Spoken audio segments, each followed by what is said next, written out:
चलिए प्रारंभ करते हैं पाठ को। गंगा तरंगरमणीयजटाकलापं गौरी निरंतर विभूषितवामभागं नारायण प्रियमनंगमदापहारं वाराणसीपुरपतिं भज विश्वनाथम्। इस उत्कर्ष नामक शास्त्राध्ययनोपक्रम में आप सबका स्वागत है, हार्दिक अभिनंदन एवं वंदन है।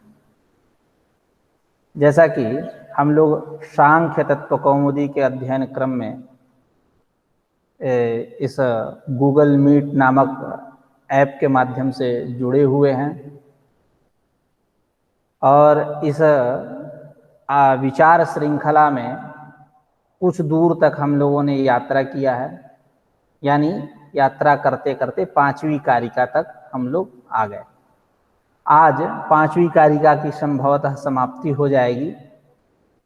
तो जैसा कि हम लोगों ने कल विचार किया था कि यह जो उपमानादि प्रमाण है, विशेष रूप से उपमान प्रमाण, यह उपमान प्रमाण इसका आप आगम में भी अंतर्भाव कर सकते हो। यह आगम भी है और यह अनुमान भी है और यह प्रत्यक्ष भी है।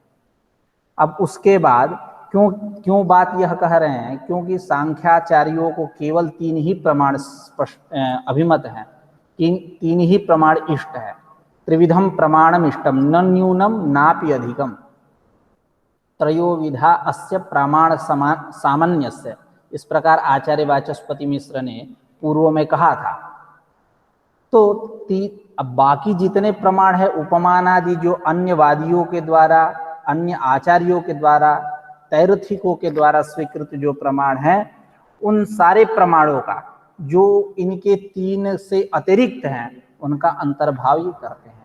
आज उसी अंतर्भाव की चर्चा पुनः हम लोग करेंगे, विचार करेंगे। जैसा कि कल उपमान के प्रमाण के विषय में हम लोगों ने विचार किया था, तो यह जो उपमान, जैसा कि एक बार सिंहावलोकन न्याय के अनुसार चर्चा कुछ कर लेते हैं। यथा गौः तथा गवयः, यह जो उपमान का स्वरूप है यह आगम है। जैसा कि आचार्य वाचस्पति मिश्र के द्वारा कहा गया है, यज्जनिताधीः आगम एव।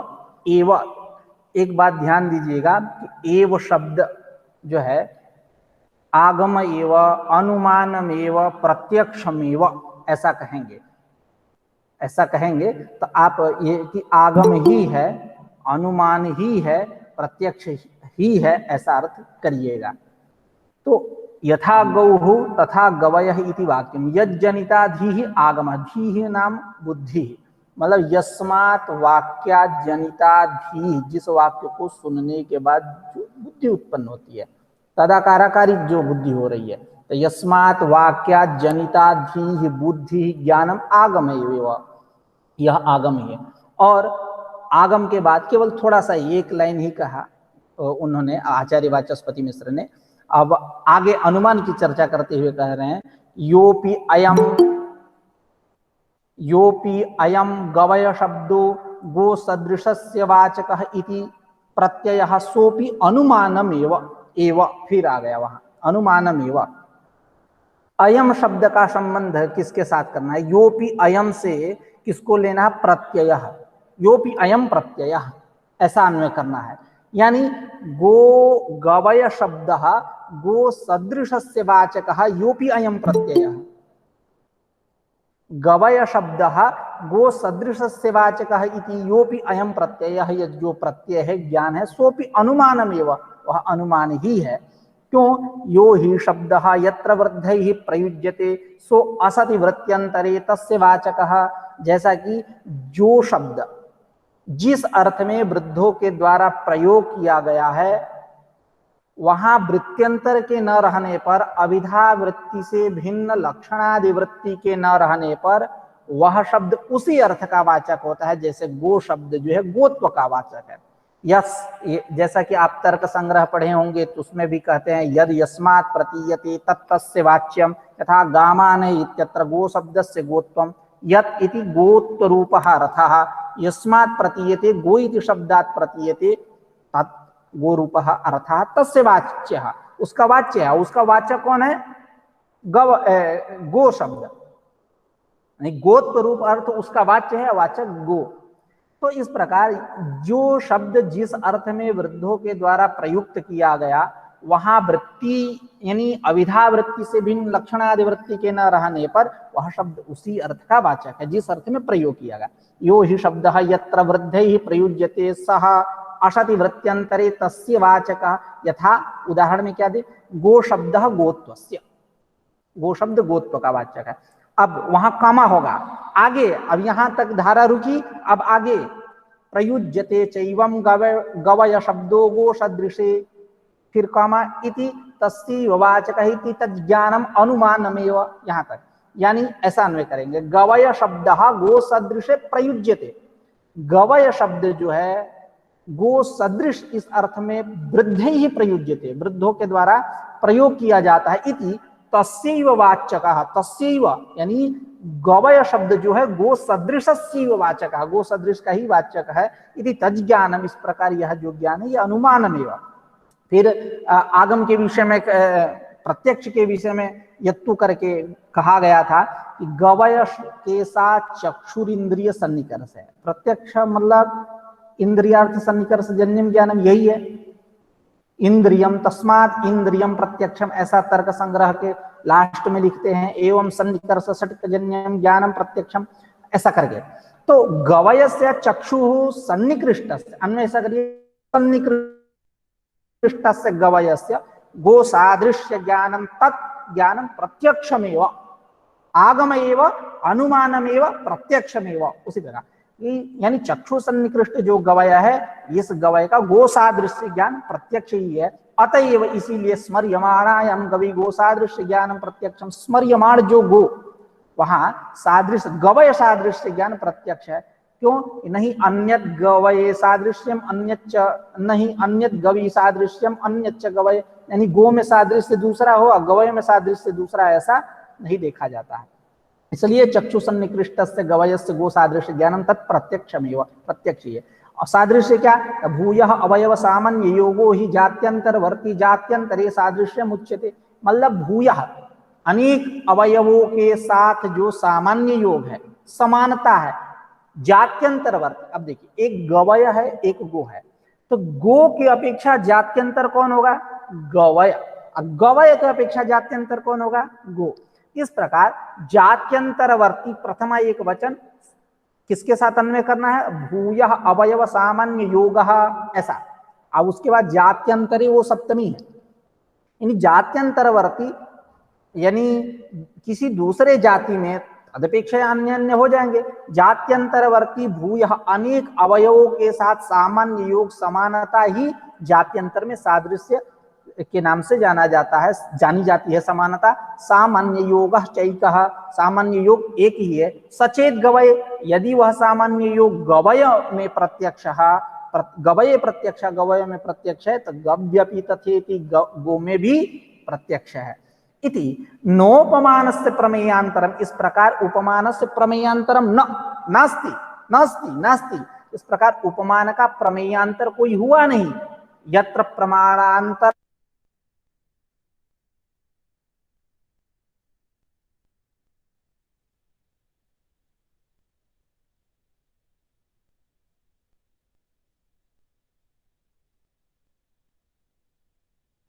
सर आवाज नहीं आ रही है आपकी।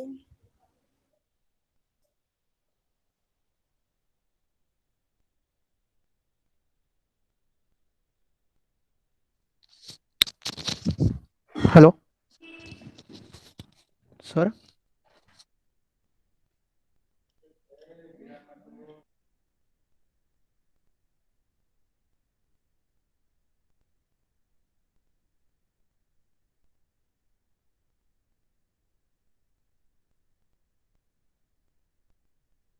काट के ज्वाइन करें एक बार।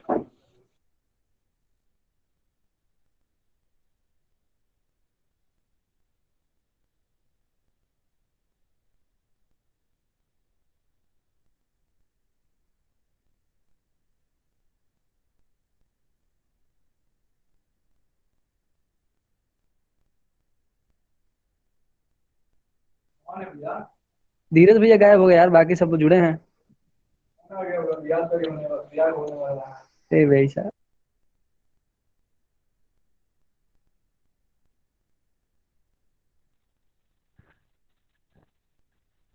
आदित्य भैया आप लेफ्ट होके एक बार कॉल करिए ना उन्हें।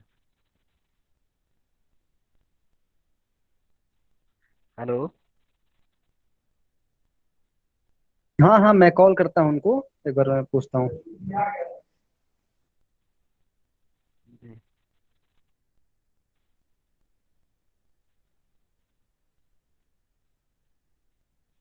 आ गए मतलब थोड़ी।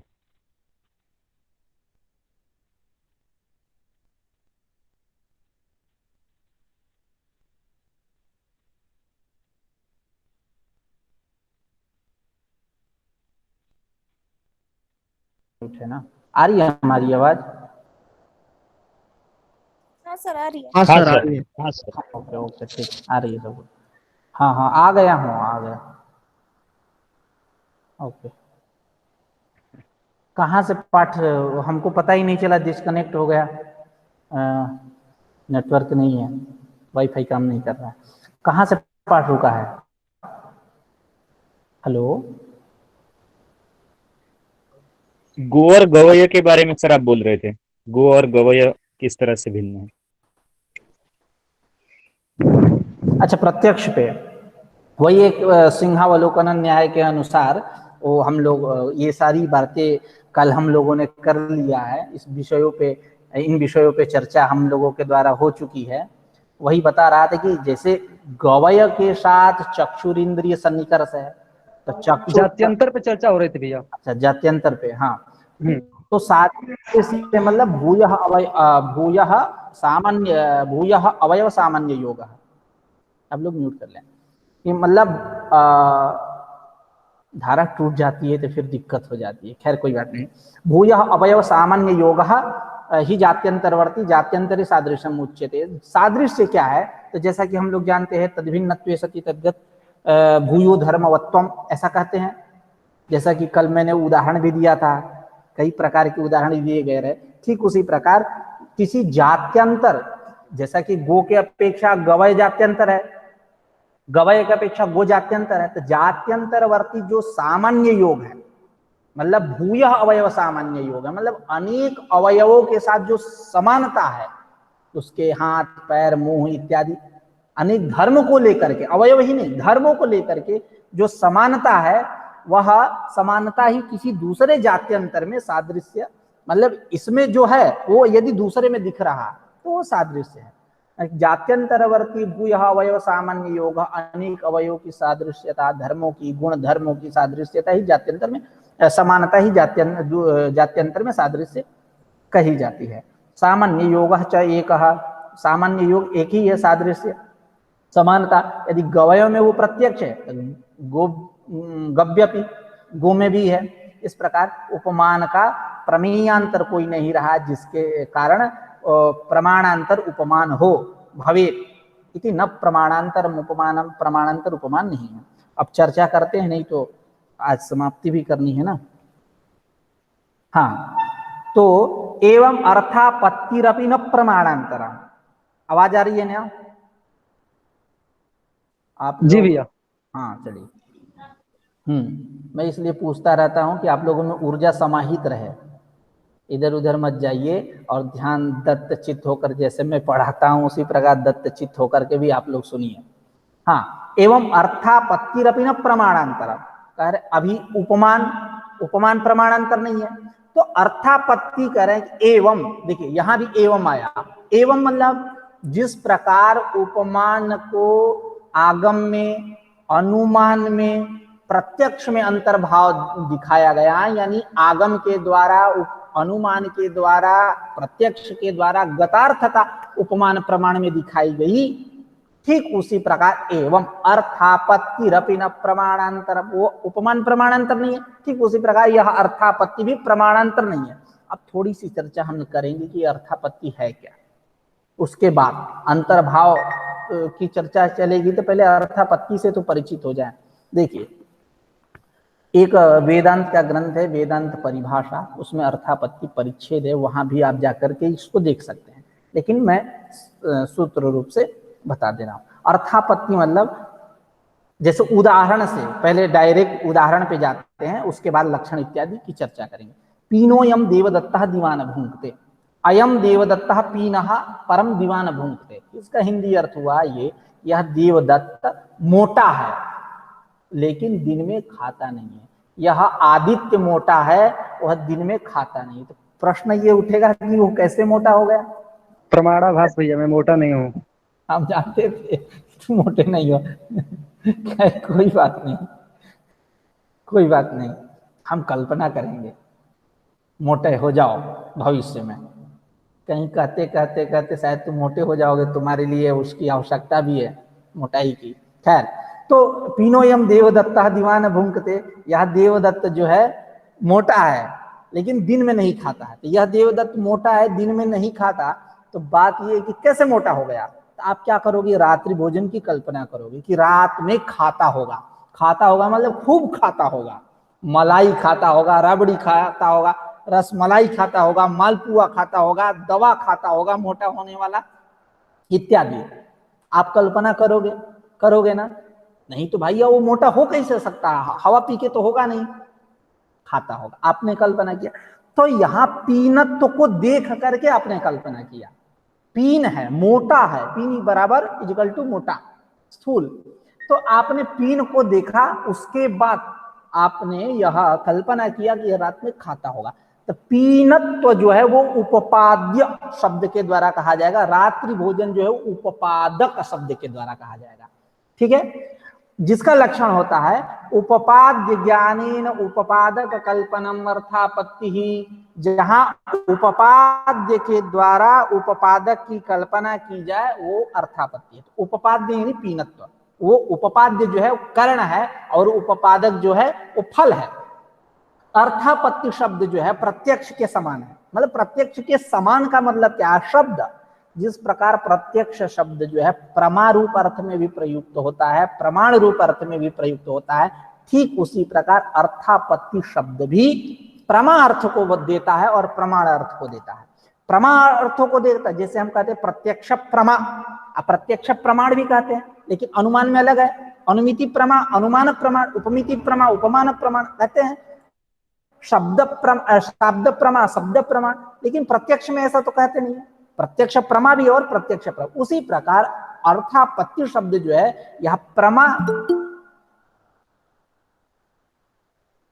यह अर्थापत्ति जो शब्द है प्रमा के लिए भी प्रयुक्त हुआ और प्रमाण के लिए भी प्रयुक्त हुआ। बस अंतर यही है, क्या अंतर है? कि समास भेद है। जब हम अर्थस्यापत्ति करते हैं षष्ठी समास, तो यहां अर्थापत्ति शब्द किसको देता है? प्रमा रूप अर्थ को देता है। जब हम अर्थस्यापत्ति कल्पना यस्मात् बहुव्रीहि समास करते हैं उपपाद्य ज्ञानात्, तब यह अर्थापत्ति शब्द प्रमाण रूप अर्थ को देता है। इस प्रकार फल और कर्ण दोनों में अर्थापत्ति शब्द का प्रयोग हुआ। तो क्या हुआ?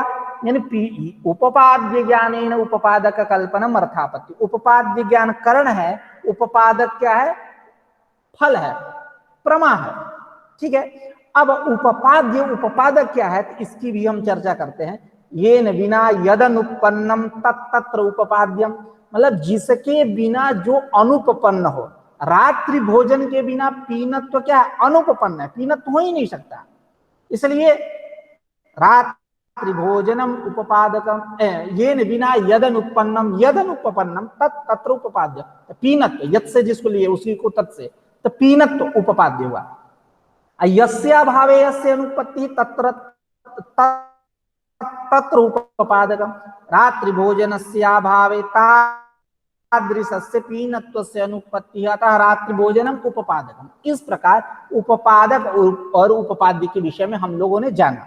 इसका अन्य भी लक्षण होता है, जैसा कि आप अर्थ दीपिका इत्यादि ग्रंथों में देखेंगे। उपपादकाभाव व्यापकाभाव प्रतियोगित्वम उपपाद्यम, उपपाद्याभाव व्याप्याभाव प्रतियोगित्वम उपपाद्याभाव हाँ, उपपादका भाव व्यापका भाव प्रतियोगित्वम उपपाद्यम, उपपाद्या भाव व्याप्या भाव प्रतियोगित्वम उपपादकम। ठीक, खैर इसका जहां ज्यादा यहाँ विस्तृत विवेचन करना आवश्यक नहीं लग रहा है।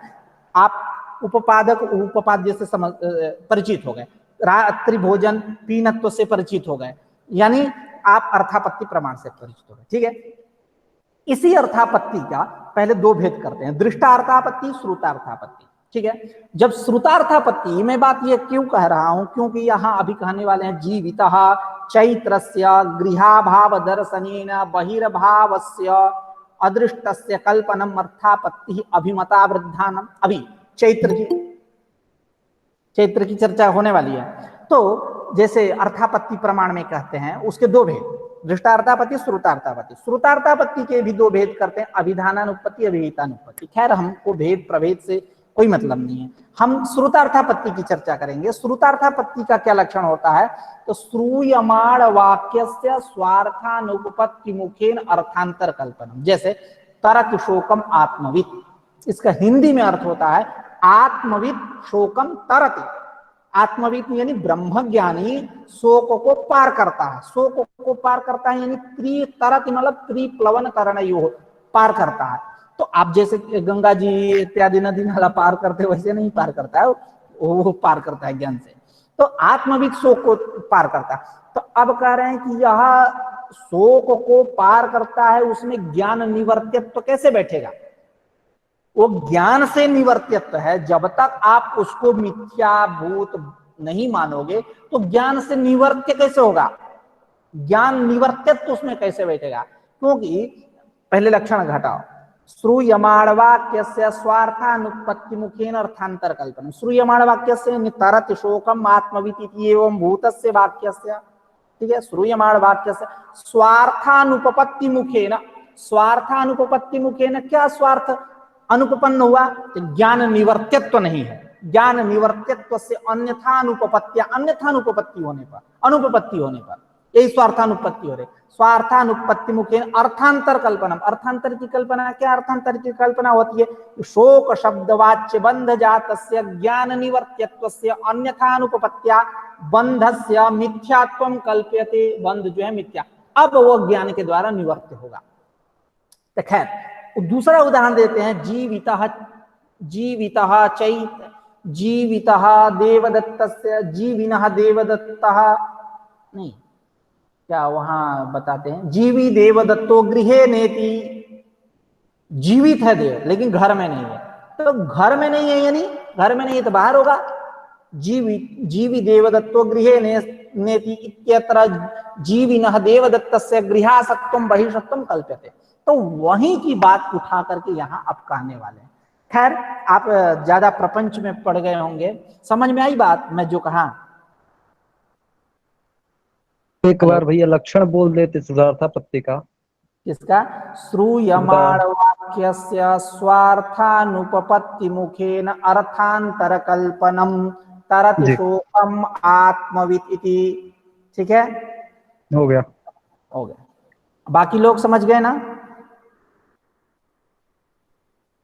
हाँ सर। ओके, चलिए। हाँ सर। हाँ, तो अब आते हैं, अब करें एवं अर्थापत्तिरपि न प्रमाणांतरम। अर्थापत्ति प्रमाण भी यह प्रमाणांतर नहीं है, एक अलग प्रमाण नहीं है। क्यों, अब अंतर्भाव कर लेंगे। किसमें का अंतर्भाव करेंगे, तो अनुमान में। कैसे, तो पहले अर्थापत्ति का स्वरूप बतला रहे हैं जैसा कि मैंने बतलाया वही। तथा ही जीवितः चैत्रस्य गृहाभाव दर्शन। अब जीवितः क्षत्रिय प्रत्यय षष्ठी एक वचन, चैत्रस्य के साथ समानाधिकरण में। जीवितः चैत्रस्य गृहाभाव दर्शनेन, यानी घर में वो नहीं है। जीवी देवदत्तः गृहे नेति, तो घर में नहीं, इसका मतलब ये नहीं कि मर गया, अरे बाहर होगा, कहीं घूम रहा होगा, मस्ती उस्ती कर रहा होगा। तो जीवितः चैत्रस्य गृहाभाव दर्शनेन, गृह में नहीं है। गृहाभाव दर्शन से क्या, बहिर्भावस्य अदृष्टस्य, बहिर्भावस्य अदृष्टस्य यानी अप्रत्यक्षस्य परोक्षस्य कल्पनम, उसकी कल्पना करना ही अर्थापत्ति ही। अभिमता वृद्धानाम, वृद्धानाम अर्थापत्ति अभिमता। यही अर्थापत्ति है, यही अर्थापत्ति का स्वरूप है। यह अर्थापत्ति प्रमाण वृद्धों के द्वारा अभिमत है, स्वीकृत है, इष्ट है। कौन वृद्ध है? तो मीमांसक और वेदांती। ठीक है। सापि अनुमानमेव, सापि अर्थापत्ति, यह अर्थापत्ति अनुमान ही है। कैसे? अब आते हैं अब अपने ट्रैक पे। सापि अनुमानमेव कैसे? तो ध्यान से आप लोग सुनिएगा। यदा खलु अव्यापकः सन् एकत्र नास्ति तदा अन्यत्रास्ति, यहां से प्रारंभ। जैसा कि देखा जाता है, यदा खलु अव्यापकः, अव्यापकः मतलब परिच्छिन्न, विशेषण युक्तः, जो अव्यापक सन एकत्र नास्ति, एक जगह नहीं है, तथा अन्यत्र अस्ति, कहीं दूसरे जगह होगा। जैसा कि अव्यापक परिच्छिन्न विशेषण युक्त उपाधि युक्त जो है एक जगह, जैसे उदाहरण लौकिक उदाहरण अपने शरीर में नहीं है। यदा सन अव्यापकः परिच्छिन्न युक्तः, विशेषण युक्त है ना कि मनुष्य का है, अन्य का नहीं है। तो यदा अव्यापकः एकत्र नास्ति इत्यादि, अन्यत्र अस्ति। ठीक है। तो इसका मतलब ये नहीं कि है ही नहीं, है ना, ये दिख रहा है। यदा ऐसा व्याप्ति ग्रह अपने शरीर में देखा जा सकता है। ठीक है। यदा खलु अव्यापकः सद एकत्र नास्ति तदा अन्यत्र अस्ति, यदा अव्यापकः एकत्र अस्ति, यहाँ है ये, यदा अव्यापकः एकत्र अस्ति तदा अन्यत्र नास्ति, इत्यत्र नास्ति। ठीक है। यदा अव्यापकः एकत्र अस्ति तदा अन्यत्र नास्ति इति सुकरः स्वशरीरे एव व्याप्ति ग्रह, ऐसा अपने शरीर में ही व्याप्ति ग्रह कर सकते हो। क्या व्याप्ति का स्वरूप? यदा अव्यापकः एकत्र नास्ति तदा अन्यत्र अस्ति, यदा अव्यापकः एकत्र अस्ति तदा अन्यत्र नास्ति। एक ही है तो 10 जगह तो रहेगा नहीं। कृष्ण तो है नहीं कि बहुरूपिया बन जाएगा, सब राधा के साथ, सब गोपियों के साथ रास लीला करने लगेगा। योगी भी तो नहीं है कि नाना रूप धारण कर लेंगे। खैर, इस प्रकार व्याप्ति ग्रह अपने शरीर में कर लेना। तथा च सतः गृहाभाव दर्शनेन लिंगेन बहिर्भाव दर्शनम अनुमानमेव।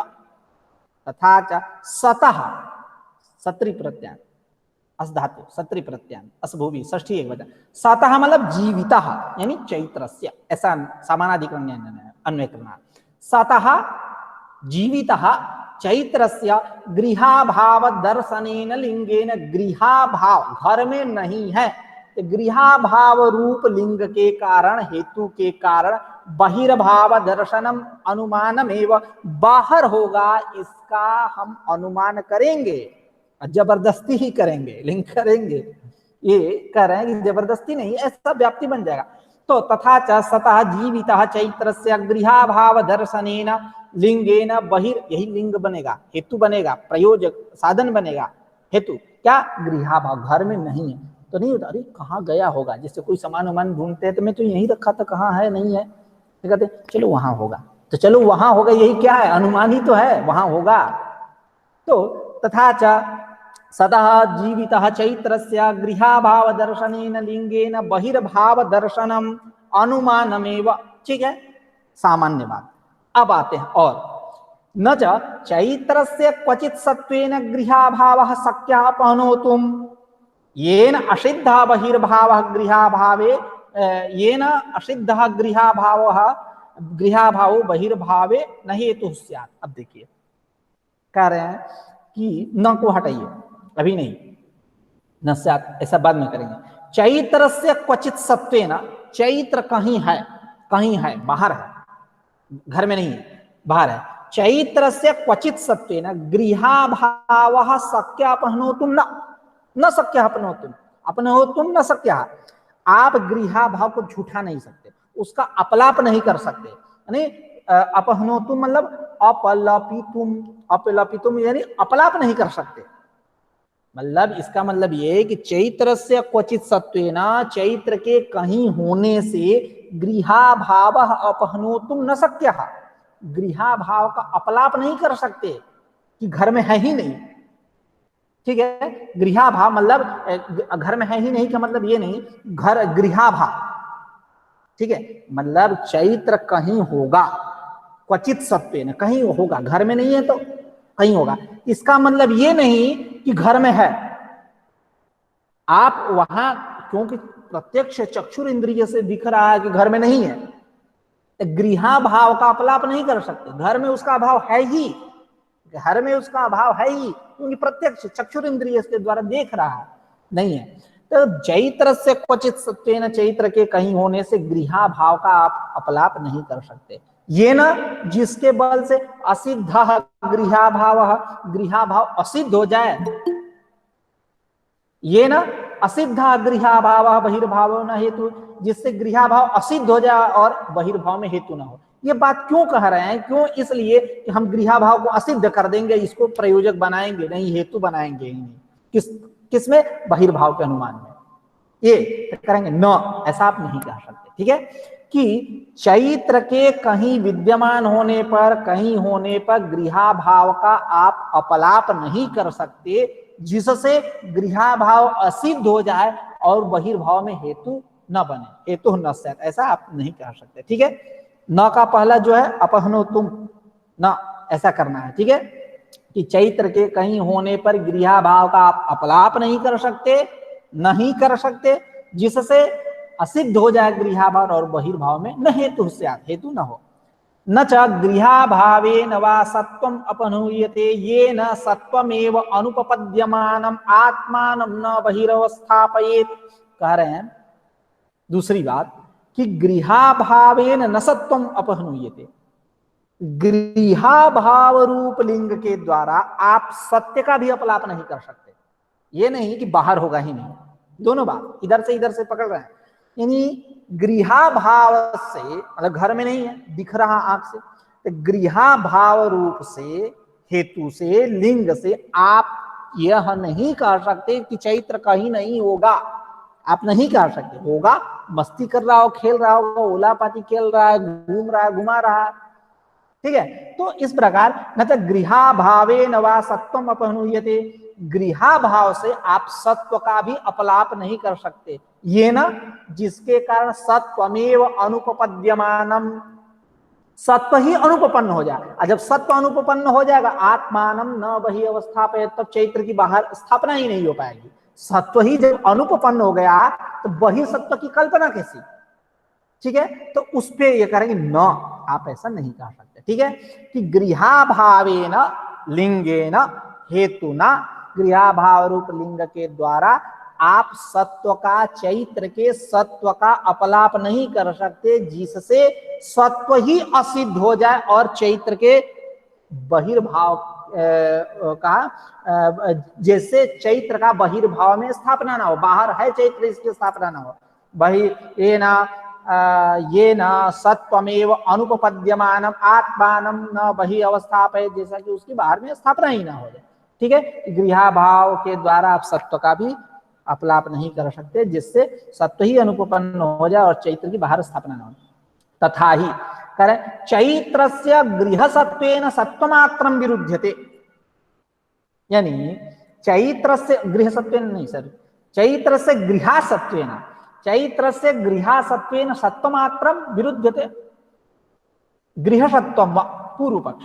क्या पूर्व पक्ष? पहले करेंगे ये बताओ चैत्र का गृहा सत्व यानी गृहा भाव के साथ विरोध है कि गृह सत्व के साथ विरोध है? पहले ये बताओ पूर्व पक्ष, प्रश्नवाचक।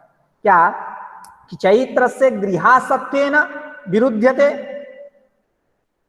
हाँ, तथा ही चैत्र से गृहा सत्वेन सत्वमात्रं विरुध्यते, गृह सत्वम। हाँ, ये कह रहे हैं कि चैत्र से, चैत्र का गृहा सत्वेन, गृह में न रहना, गृहा सत्व के साथ सत्वम विरुध्यते अथ गृह सत्वम वा, यानी ये बताइए कि गृहा भाव हेतु कौन, तृतीय कौन है? गृहा सत्वेन, गृह असत्व। इस गृहा सत्व के साथ सत्व का विरोध हो रहा है कि गृह सत्व मात्र का विरोध हो रहा है कि गृह सत्व का विरोध हो रहा है? ये बताओ। ऐसा क्या अन्वय करेंगे कि चैत्रस्य गृहा सत्वेन सत्वम विरुध्यते, गृह सत्वम वा विरुध्यते, ऐसे। गृहा भाव के साथ, घर में नहीं है, गृहा भाव के साथ सत्व, चैत्र से सत्व मात्रम विरुद्धते, चैत्र के सत्व मात्र का विरोध हो रहा है, गृह सत्व का विरोध हो रहा है, ये बताओ। आगे, न तावद यत्र क्वचन सत्वस्य अस्ति विरोधा गृहा सत्वेन भिन्न विषयत्वात्। कह रहे हैं कि नतावद अत्र, नतावद यत्र क्वचन सत्वस्य अस्ति विरोधा, गृहा सत्व, गृहा सत्व के साथ सत्व का विरोध नहीं है, ठीक है। सत्वस्य नास्ति विरोध, ऐसा करिए कि गृहा सत्वेन सह जोड़ दीजिए, स्पष्ट हो जाएगा। गृहा सत्वेन सह, गृहा सत्व के साथ सत्वस्य विरोधः नास्ति क्वचन, नतावद यत्र क्वचन सत्वस्य अस्ति विरोधः, ठीक है, स्पष्ट हुआ। यानी गृहा सत्व के साथ सत्व का कोई विरोध नहीं है। क्यों? भिन्न विषयत्वात्, दोनों के विषय भिन्न भिन्न है, यानी दोनों के विषय भिन्न भिन्न है, यानी गृह विषय है और बहि विषय है। गृहा भाव का विषय कौन होगा? चैत्र जो है घर में नहीं है, उस मतलब जहां कहीं रह रहा, ठीक है। एक मिनट,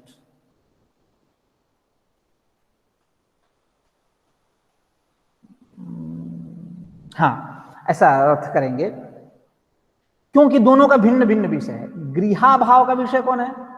गृह। अब बहिर्भाव, बाहिर है, उसका विषय कौन है? बहिर। ये दोनों भिन्न भिन्न विषय है, तो गृहा सत्व के साथ सत्व का कैसे विरोध हो सकता है? भिन्न विषयत्वात्। तो वही कह रहा है, नतावद यत्र क्वचन सत्वस्य अस्ति विरोधा गृहा सत्वेन भिन्न विषयत्वात्। कह रहे हैं कि गृहा सत्व के साथ सत्व का कोई विरोध नहीं है, क्योंकि भिन्न विषय है, दोनों का अलग अलग विषय, क्रमशः गृह और बाहर। गृहा सत्व का विषय गृह और उसका विषय बहिर। हाँ, अब कह रहे हैं कि ठीक है, कोई विरोध नहीं। यदि मैं एक देश की स्थापना कर दूं तब तो विरोध हो जाएगा। तो वही एक देश की स्थापना, अखंड भारत की स्थापना के लिए लगे हैं। क्या? तो देश सामान्येन गृह विशेषाक्षेपे पाक्षिक इति समान विषयतया विरोधा इति चेत न। कह रहे हैं कि देश सामान्य, देश तो दोनों है, घर भी देश है, बाहर भी देश है, सब देश ही देश है ना। सब देश सामान्यता तो है, घर में भी है उसके साथ। तो आपने कह दिया कि भिन्न विषयत्वात् नास्ति अत्र कश्चन विरोधः, हम एक देश समान देशत्वात् दिखा करके भिन्नता दिखाएंगे। तो उस पे कह रहे हैं कि देश सामान्येन गृह विशेष आक्षेपेपि, देश सामान्य घर का भी आक्षेप होगा, आ गया वो भी देश में। तो देश सामान्येन गृह विशेष आक्षेपी पाक्षिक इति समान विषयतया, पाक्षिक उसका भी ग्रहण हुआ, तो समान विषयतया, भिन्न विषयता नहीं हुई, समान विषयतया विरोधः इति, विरोध होगा। इति चेत न, यदि आप ऐसा कहो तो नहीं कह सकते, पूर्व पक्षी तुम नहीं कह सकते। क्यों? कि प्रमाण विनिश्चितस्य गृहे असत्वस्य पाक्षिकतया सांशयिकेन गृह सत्वेन प्रतिक्षेप अयोगात्। घर में चैत्र नहीं है, यह आपको कैसे पता चला? आपने आंख से देख करके, अपने आंख से देखा कि घर में नहीं है, ये पता हुआ, ये प्रत्यक्ष प्रमाण है। और पाक्षिक जो समान देशता गृह में ला रहे हैं, यह आपकी बुद्धि सांशयिक है, उस सांशयिक बुद्धि के द्वारा प्रत्यक्ष प्रमाण का बाध नहीं होगा।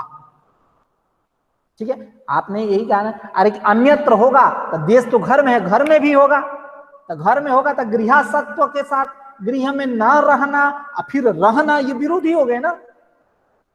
आपने कहा कि कोई विरोध नहीं है, गृह सत्व गृह में नहीं है, इसका गृह सत्व के साथ सत्व के साथ कोई विरोध नहीं, क्योंकि दोनों का भिन्न भिन्न विषय है। गृह सत्व का गृह, उसका बहि, भिन्न विषय, कोई विरोध। आप जबरदस्ती करके आप दिखला रहे हो कि नहीं, देश सामान्यता तो है, गृह भी देश है, बाहर जैसे देश वैसे ये भी देश है। देश सामान्यता लेकर पाक्षिक प्राप्ति दिखा रहे हो कि यहाँ भी हो सकता है, संभावना अम्लिंग संभावना जता रहे हो, यहाँ भी हो सकता है। तो यह जो आप कह रहे हो यह ठीक नहीं है, क्योंकि आंख से देख रहा है कि नहीं है, आंख से। अब यह प्रत्यक्ष का उसके द्वारा बाध नहीं होगा, बाध नहीं होगा। सांशयिक बुद्धि जो पाक्षिक प्राप्ति है, तो वही करें, कहाँ गए? हाँ, देश सामान्येन गृह विशेषाक्षेपेपि पाक्षिक इति सामान्य विषयतया विरोधः, सामान्य विषय होने के कारण भिन्न विषयत्वात् कहे थे, अब ये समान विषयता दिखा दिए। समान विषयत्वा विषयतया विरोध इति चेतना, तो प्रमाण विनिश्चितस्य, प्रमाण प्रत्यक्ष प्रमाण विनिश्चितस्य गृहे असत्वस्य चैत्रस्य पाक्षिकतया सांशयिकेन गृहसत्वेन, पाक्षिक सांशयिक गृहसत्व हो सकता है, पाक्षिकतया सांशयिकेन गृहसत्वेन प्रतिक्षेप अयोगा, प्रतिक्षेप नहीं हो सकता, बाध नहीं हो सकता, निराश नहीं हो सकता, अभिभव नहीं हो सकता इत्यादि, उसको आप काट नहीं सकते। इसलिए भिन्न विषयत्वा नास्ति कश्चन विरोधा, आप समान विषयता दिखा रहे थे, भिन्न विषयता कोई विरोध नहीं। नापि प्रमाण निश्चितः गृहाभावः पाक्षिकम् अस्य गृहसत्वं प्रतिक्षिपन् सत्वम् अपि प्रतिक्षेप्तुं सांशयिकत्वं च व्यपनेतुम् अर्हति इति न युक्तम्।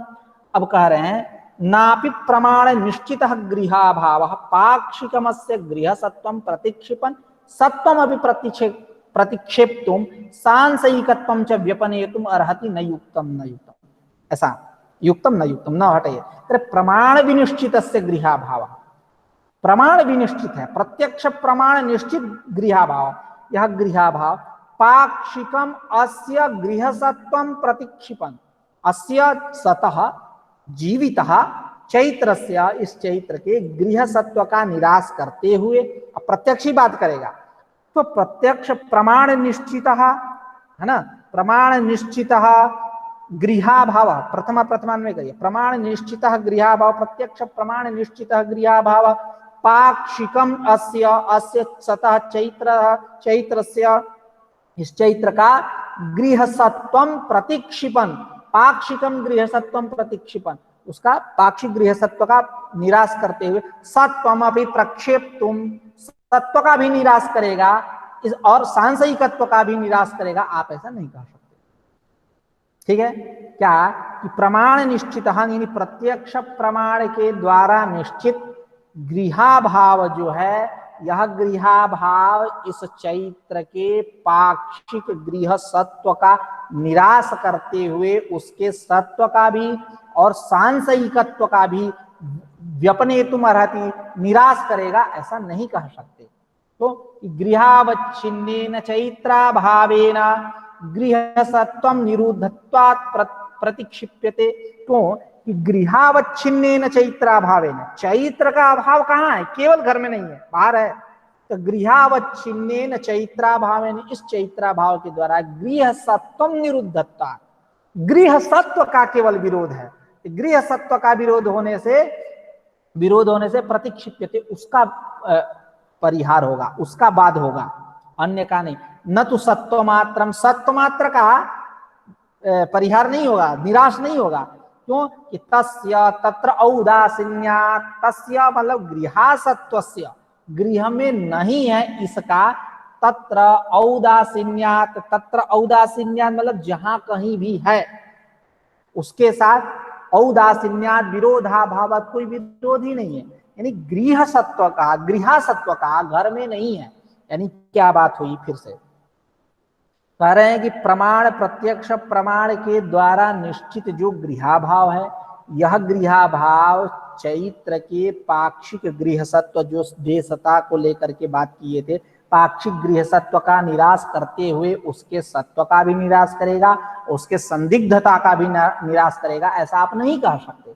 क्यों कि केवल यहाँ गृहा भाव है, मतलब चैत्र घर में नहीं अन्यत्र होगा, तो गृहावच्छिन्नेन चैत्राभावेन, इस चैत्राभाव के द्वारा गृहसत्वं निरुद्धत्वा प्रतिक्षिप्यते, गृहावच्छिन्न चैत्राभाव के द्वारा चैत्राभावेन गृहसत्व का केवल विरोध है, इसलिए उसका गृहसत्व का ही निराश होगा। गृहावच्छिन्नेन चैत्राभावेन गृहसत्वं निरुद्धत्वा विरुद्धत्वा प्रतिक्षिप्यते, गृहसत्व का विरोध होगा, न तो सत्व मात्रम, सत्व मात्र का विरोध नहीं हो, क्यों कि तस्य तत्र औदासीन्या, तस्य यानी गृहासत्वस्य, गृह में नहीं है, गृहासत्व का तत्र जहां कहीं भी हो वहां औदासीन्यात विरोधाभावात, कोई विरोध नहीं है, यानी गृहासत्व के साथ सत्व का कोई विरोध नहीं। तस्मात् गृहाभावेन लिंगेन सिद्धेन सतः बहिर्भावः अनुमीयते इति युक्तम्, इसलिए गृहाभाव रूप लिंग के सिद्ध हो जाने पर यह हेतु बनेगा, इसमें कोई दिक्कत नहीं है, निर्दुष्ट है, इसलिए तस्मात् गृहाभावेन लिंगेन सिद्धेन, गृहाभाव रूप लिंग के, गृहाभाव रूप लिंग के सिद्ध होने से सतः यानी जीवित चैत्र से, जीवित चैत्र का बहिर्भाव अनुमीयते, बाहर होगा ऐसा अनुमान करेंगे। इति युक्तम एतेन विरुद्धयोः प्रमाणयोः विषय व्यवस्थया अविरोधापादनम अर्थापत्तेः विषयः इति निरस्तम। कह रहे हैं कि इस प्रकार यह अनुमान हुआ तो जो अर्थापत्ति है, अर्थापत्ति का स्वरूप क्या है कि अविरोध का आपादन करना, अविरोध का आपादन करना, प्रतिपादन करना। तो अब यहां कोई विरोध ही नहीं है तो तुम क्या करोगे, अविरोध दिखाओगे, तुम्हारी कोई आवश्यकता नहीं है। एतेना पूर्व, एतेना मतलब पूर्वोक्त व्याख्यान है ना, विरुद्धयोः प्रमाणयोः विषय व्यवस्थया, विरुद्धयोः प्रमाणयोः, विरुद्ध दो प्रमाण, कौन, एक प्रत्यक्ष प्रमाण, एक अर्थापत्ति प्रमाण। प्रत्यक्ष प्रमाण क्या बतला रहा है कि घर में नहीं है, अर्थापत्ति प्रमाण क्या बतला रहा है, बाहर होगा। इस प्रकार विरुद्धयोः प्रमाणयोः विषय व्यवस्था, दोनों का विषय भिन्न भिन्न है, विषय व्यवस्था हो गई, कोई दिक्कत नहीं है। तो जो अविरोध आपादन करने वाला जो अर्थापत्ति है उसका यहाँ कोई गति नहीं है, उसका यह विषय नहीं बनेगा। इति निरस्तम, विषय निरस्तम, यानी अविरोध आपादन अर्थापत्ति है विषय, यह विषय सब विषय निरस्तम, वह विषय खंडित हो गया। ठीक है, एतेन पूर्वोक्त व्याख्यान है ना, क्या निकला कि गृहाभाव रूप लिंग के द्वारा उसका अनुमान हो जाएगा, गृहाभाव रूप लिंग के द्वारा बाहर है इसका अनुमान हो जाएगा, कुछ मानने की अर्थापत्ति की आवश्यकता नहीं। वही करें कि एतेन पूर्वोक्त व्याख्यानेन विरुद्धयोः प्रमाणयोः विषय व्यवस्थया, विषय व्यवस्था करते हैं दोनों का अलग अलग विषय, विषय व्यवस्थया अविरोध आपादनम अर्थापत्तेः विषयः, जो अर्थापत्ति का विषय अविरोध का आपादन है व्यवस्था। अवच्छिन्न, क्यों, क्योंकि अवच्छिन्न अनवच्छिन्नयोः विरोधाभाव, क्योंकि अवच्छिन्न और अनवच्छिन्न में कोई विरोध नहीं है। तो अवच्छिन्न का मतलब क्या, गृहावच्छिन्न यानी चैत्र का असत्व, घर में नहीं है, और अनवच्छिन्न मतलब गृह अनवच्छिन्न यानी चैत्र का सत्व, इनमें कोई विरोध नहीं। भाई अवच्छिन्न अनवच्छिन्नयोः विरोधाभावात्, फिर से अवच्छिन्न अनवच्छिन्नयोः विरोधाभावात् मतलब अवच्छिन्न और अनवच्छिन्न में कोई विरोध नहीं है, यानी गृहावच्छिन्न और गृह अनवच्छिन्न, यानी गृहावच्छिन्न चैत्र का असत्व घर में नहीं है, और गृह अनवच्छिन्न यानी चैत्र का सत्व, इनमें कोई विरोध नहीं है ना। उदाहरणांतराणि च अर्थापत्तेः एवं एव अनुमाने अंतर्भावनीयानि, कह रहे हैं कि जो अर्थापत्तेः एवमेव, जिस प्रकार यहाँ उपमान का अंतर्भाव हुआ, फिर अर्थापत्ति का अंतर्भाव यहाँ जीवी देवदत्त जीवितः चैत्र मतलब जीवी देवदत्त गृहे नेति, इसका अंतर्भाव कर लिया अनुमान में। ठीक उसी प्रकार अर्थापत्तेः एवमेव, इसी प्रकार इसी उदाहरण के समान जैसा यहाँ अंतर्भाव किया गया हेतु लिंग इत्यादि बना करके, तो इसी प्रकार एवमेव अर्थापत्तेः उदाहरणांतराणि, अर्थापत्ति का जो उदाहरणांतर है, दूसरे भिन्न भिन्न उदाहरण है, उन सबको अनुमाने अंतर्भावनीयानि, अनुमान में अंतर्भाव कर लेना चाहिए। तस्मात् अनुमानात् प्रमाणांतरम अर्थापत्ति ही सिद्धम, इसलिए न तस्मात् न अनुमानात् प्रमाणांतरम अर्थापत्ति, इसलिए अनुमान से प्रमाणांतर अर्थापत्ति नहीं है, यह बात स्पष्ट हुई। हाँ, थोड़ी सी चर्चा अभी कर लेते हैं, समय है थोड़ा सा बचा है, नहीं तो पाठ बाद में। अब कल आप, हेलो आवाज आ रही है ना, समझ में आ रही है ना? हाँ सर। हाँ तो सर। आज प्रश्न क्या हुआ, हेलो अब याद है। हाँ चलिए ठीक है, चलिए आगे। एवं अभावोपि प्रत्यक्षमेव, अभाव भी अनुपलब्धि ज्ञान करणाजन्य अभाव अनुभव साधारण कारण अनुपलब्धि रूप प्रमाणम, अभाव अभाव एवं अभावोपि प्रत्यक्षमेव, अभाव भी प्रत्यक्ष ही है। जैसे नहीं भूतलस्य परिणाम विशेषात् कैवल्य लक्षणात् अन्यः घटाभावो नाम, यानी घटाभाव, यही आप कह रहे हो कि घटाभाव, भूतले घटो नास्ति, भूतले घटाभाव, इस अभाव को ग्रहण करने के लिए आपने अनुपलब्धि प्रमाण को माना। अनुपलब्धि प्रमाण को करे कि कोई मानने की आवश्यकता नहीं है, ऊपर भूतल का परिणाम विशेष ही है, इसलिए मानने की कोई आवश्यकता नहीं है, वही कह रहा है। एवं अभावों पे प्रत्यक्ष में, भूतल का प्रत्यक्ष है, उसका परिणाम विशेष है वो भी प्रत्यक्ष है। यो गुण है यदि इंद्रिय ग्राह्य तन्निष्ठा जाति तद भावस्य तेनैव इंद्रियेण ग्राह्य गृह्यते वा इत्यादि सब कहते ही हैं। एवं अभावोपि प्रत्यक्षमेव नहीं भूतलस्य परिणाम विशेषात्, परिणाम विशेषात् कैवल्य लक्षणात्, यानी कैवल्य लक्षणात् मतलब कैवल्य मोक्ष नहीं, वो मत ले लीजिए। कैवल्य लक्षणात् मतलब केवल लक्षणस्य, केवल भूतलस्य या अवस्था तत्स्वरूपात्, जो भूतल की अवस्था है ठीक तत्स्वरूप ही है वो अभाव है, तदतिरिक्त नहीं है। यही कैवल्य लक्षणार्थ है ना। अन्य घटा भावो नाम न, अन्य घटा भाव नहीं है। तो अब ऐसा अर्थ करते हैं कि भूतलस्य, भूतल का परिणाम विशेषात, जो परिणाम विशेष है तदरूप ही वह अभाव है।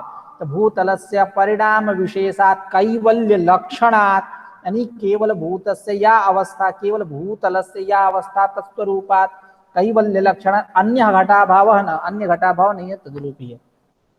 प्रति क्यों प्रतिक्षणम परिणामिनो ही सर्व एव भावाहारिते चिति शक्ति है, क्योंकि प्रतिक्षण पल पल सभी भाव जो हैं, सभी पदार्थ जो हैं परिणामी है। और सांख्य भी पढ़ रहे हैं परिणामी, परिणाम उपादानता, परिणामवादी इनका सिद्धांत ही है।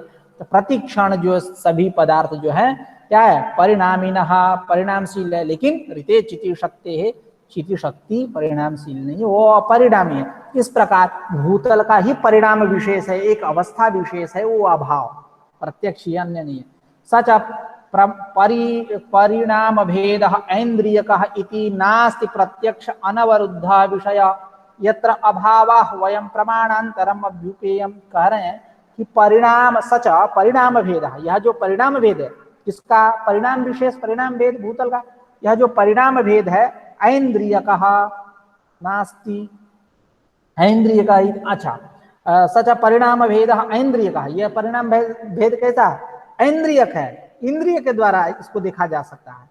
तो सच परिणाम भेद ऐन्द्रियकः इति नास्ति प्रत्यक्ष अनवरुद्ध विषय, इसलिए प्रत्यक्ष से अनवरुद्ध मतलब अग्राह्य कोई विषय नहीं है। यत्र जहां अभावाह्वयम अभाव नामकम, अभाव नामक प्रमाणांतरम अभ्युपेयम, प्रमाणांतर को स्वीकार किया जाए, अभाव नामक किसी दूसरे प्रमाण को माना जाए, वह परिणाम भेद जो है वो ऐन्द्रिय की है, वह प्रत्यक्ष से अग्राह्य नहीं है, प्रत्यक्ष से ग्राह्य ही है।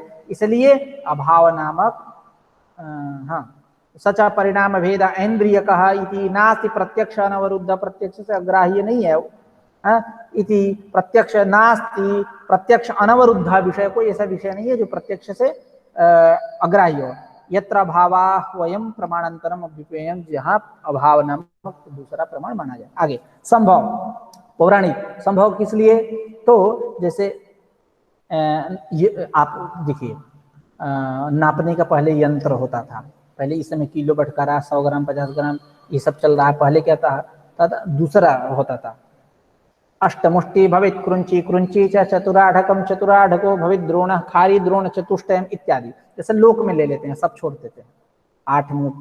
अष्टमुष्टि भवित कृंची, 8 मुष्टि का 1 कृंची, कृंची च चतुराढ़कम 4 कृंची का 1 आढ़क, चतुराढ़को भवित द्रोण 4 आढ़क का 1 द्रोण, खारी द्रोण चतुष्टयम 4 द्रोण का 1 खारी। तो खैर ये नहीं, आप इन लोक में लो, 100 रुपया आपके पास है ना, 100 रुपया आपके लोगों के पास, चलो नहीं होगा ठीक है, माना की, जैसे मैथ वाले करते हैं, मैथ वाले कहते हैं ना कि माना की, मान लेते हैं कि पैकेट में 5525 रुपए हैं, नहीं तो ऐसे मान लेते हैं कि 100 रुपये आपके पास है। तो 100 रुपये है तो क्या आपके पास 90 रुपये नहीं है, उसमें 10 20 30 40 50 60 70 80 90 सब है, 72 73 74 75 हाँ सब है कि नहीं है। तो अब यहाँ संभव की, यही संभव प्रमाण है, यही संभव प्रमाण की आवश्यकता है कि जैसे 100 रुपया है तो उसमें 90 रुपया भी है, 89 रुपया 79 रुपया भी है, इसका बोध कराना ही यह संभव है, संभव प्रमाण। तो कह रहे हैं कि ये मानने की क्या आवश्यकता है, इसके लिए इतनी सी बात के लिए आपने संभव प्रमाण मान लिया, इसकी क्या आवश्यकता है, मत मानिए, हम काम कर लेंगे ऐसे अनुमान से। अरे अनुमान कर लेंगे, 100 रुपया है तो उससे नीचे ही है, तो 90, 80, 70 ये से क्या कम है, होंगे ही होंगे, नहीं तो 100 कैसे। ठीक है, तो यथा संभवस्तु, जैसा कि अनुमान करते हैं ना कि मोदी जी गए होंगे तो उनके पीए, उनका जो पीए वो गया ही गया होगा, एसपीजी सुरक्षा होगी ही होगी, ऐसा करते हैं ना, मानते हैं ना, तो संभव है, यथासंभव। ठीक है, तो यथासंभव दान दीजिए नहीं कहते हैं, यथाशक्ति मतलब संभव होगा तो दान दीजिए, नहीं है तो मत दीजिए। तो उसी प्रकार संभवस्तु यथा खार्याम, वही ट्रेडिशनल, खार्याम द्रोणाधक प्रस्था, खार्याम द्रोणाधक प्रस्थानादि हाँ, संभवस्तु यथा खार्यम द्रोणाधक प्रस्थादि अवगमः सच अनुमानमेव। खारी वो बड़ा है, नापने वाला, मतलब एक बड़ा परिमाण है, और उसके नीचे पहले एक आधा क्रुंची, ये सब क्या है, प्रस्थ इत्यादि सब नीचे है, पटकरा है 100 ग्राम 50 ग्राम वाले, और वो केजी है, ऐसा मान के चलते हैं। ठीक है, मतलब ज्यादा परिमाण है, ये कम है। तो खार्याम यथा खार्याम, खारी में द्रोणाधक प्रस्थादि अवगम, जो अवगम करने के लिए संभव है, सच अनुमानमेव, वह अनुमान ही है। क्यों कि खारित्वम ही द्रोणादि अविनाभूतम प्रतीतम खार्यम द्रोणादि सत्वम अवगमयति। क्यों, क्योंकि उस खारित्वम, द्रोणादि अविनाभूतम, खारी जो है द्रोणादि से अविनाभूत है, जैसे धूम के साथ, धूम जो के साथ वहनी क्या है, सॉरी वहनी के साथ धूम क्या है, अविनाभूत है। ठीक उसी प्रकार खारित्व जो है द्रोणादि से अविनाभूतम प्रतीतम व्याप्तम, खार व्याप्त है, इसलिए खार्याम, खारी में स्व में द्रोणादि सत्वम अवगमयति, द्रोणादि सत्व का वह बोध कराएगा, लिंग बनेगा, हेतु बनेगा, उसका ज्ञान कराएगा, अनुमान ही है, व्याप्ति कर लेंगे। यत्र यत्र खारित्वम तत्र तत्र द्रोणत्वम आढ़कत्वम प्रस्थत्वम इत्यादि बना लीजिएगा। तो खारित्वम ही द्रोणादि अविनाभूतम प्रतीतम व्याप्तम खार्याम, खारी में अपने में स्वस्याम, स्वस्यम यानी व्याप्त, व्याप्ते जैसे धूम है व्याप्त, उसी प्रकार व्याप्ते खार्याम द्रोणादि सत्वम अवगमयति, वो है इसका अवगम करेगा। और ऐति ये भी प्रमाण मानते होचुर वृद्धा, ऐसा वृद्ध लोग मानते हैं कि ऐति यह प्रमाण है। जैसे इह वटे यक्षः, इस वट में यक्षः प्रतिवसति, निवास करता है, तो ये क्या है, ऐतिह्य प्रमाण है। ऐतिह्य प्रमाण है, प्रवाद परंपरा से चला आ रहा है, सुनते आ रहे हैं दादा परदादा इत्यादि सब, ये ऐतिह्य प्रमाण है। तो कह रहे हैं ऐतिह्य प्रमाण मानने की कोई आवश्यकता नहीं, ये आगम ही है।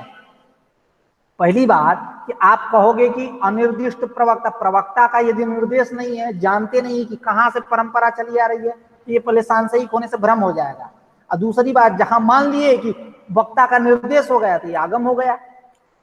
ठीक है, तो ये यच्च अनिर्दिष्ट प्रवक्त्रिकम, अनिर्दिष्ट प्रवक्त्रिक हो, प्रवक्ता का निश्चय नहीं, अनिर्दिष्ट प्रवक्त्रिकम प्रवाद पारंपर्य मात्रम, प्रवाद परंपरा से चला आ रहा हो, इति कोचुर वृद्धा ऐतिह्य, इसको ऐतिह्य प्रमाण, यह ऐतिह्य प्रमाण है, ऐसा आचार्यों के द्वारा कहा गया। वृद्धा होचु, ठीक है, क्या अनिर्दिष्ट, अनिर्दिष्ट प्रवक्त्रिकम, जिसमें प्रवक्ता का निर्देश न हो, कौन प्रवक्ता है, जो प्रवाद पारंपर्य मात्र, प्रवाद परंपरा से चला आ रहा हो, वह ऐतिह्य, ऐसा वृद्धों का कथन है। यथा यह बटे यक्षा, जैसा कि इस वृक्ष में, बट के वृक्ष में यक्ष रहता है, यक्ष प्रतिवसति, न तत् प्रमाणांतरम, या प्रमाणांतर नहीं है। क्यों, अनिर्दिष्ट प्रवक्त्रिकत्वेन सांसयिकत्वात्, निर्दिष्ट प्रवक्ता न होने से यह सांसयिक है, अनिर्दिष्ट प्रवक्त्रिक होने से सांसयिक हो गया, यानी वक्ता का निर्देश न होने से सांसयिक होगा।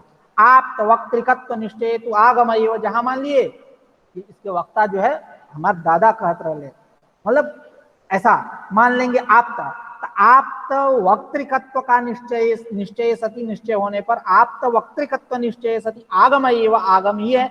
इति उपपन्नम त्रिविधम प्रमाणम, इस प्रकार दृष्ट, अनुमान और आगम, यह त्रिविधम प्रमाण उपपन्नम, तीन प्रमाण उपपन्न हुए, न न्यूनम नापि अधिकम, ऐसा त्रयोविधा अस्य प्रमाण सामान्य से त्रिविधम न न्यूनम नापि अधिकम, इस प्रकार इति उपपन्नम त्रिविधम प्रमाणम, इस प्रकार प्रमाण का त्रैविध्य त्रिविध प्रमाण उपपन्न हुआ। इति एवं तावद व्यक्ता व्यक्तज्ञ लक्षण प्रमेय सिद्ध्यर्थम प्रमाणानि इत्यादि। अब इसकी चर्चा हम लोग कल करेंगे। आज की चर्चा को यहीं समाप्त करते हैं। थोड़ा सा इसलिए समय भी बहुत हो गया है। अब थोड़ा 5 सा बज कुछ